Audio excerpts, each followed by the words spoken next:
Zone rosse, alberghi pieni, indotto economico, ma a Venezia il carnevale è soprattutto magia, divertimento e un pizzico, ma solo un pizzico, di sana follia. Vera che alla regia della Kermesse come braccio operativo del comune è pronta. A questi giorni di grande lavoro l'impegno sarà massimo. Dalla sera di San Valentino, festa dedicata all'amore, fino a martedì grasso 4 marzo, Venezia vivrà di magia. Il tempo di Casanova.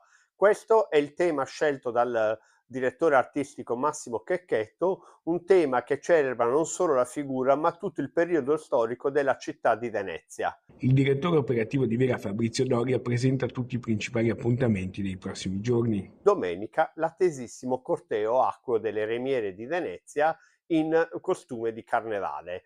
Qui le caorline, le puparini, le mascarete, tutte le imbarcazioni della tradizione della voga alla Veneta si raduneranno alle 10:30 in punta della dogana per poi partire capitanate dalla Pantegana alle ore 11 e per giungere a Rialto per una grande esplosione di festa. Più avanti nel programma ci sarà anche uno show spettacolare sull'acqua con tante repliche. Grande show sempre dedicato a Giacomo Casanova all'Arsenale di Venezia, da venerdì 21 fino a domenica 23 e da giovedì grasso 27 febbraio fino a martedì grasso 4 febbraio, 2 repliche giornaliere, un grandissimo spettacolo di luci, suoni, fuoco, imbarcazioni nel bacino dell'Arsenale, una alle 18:45 e una alle 21.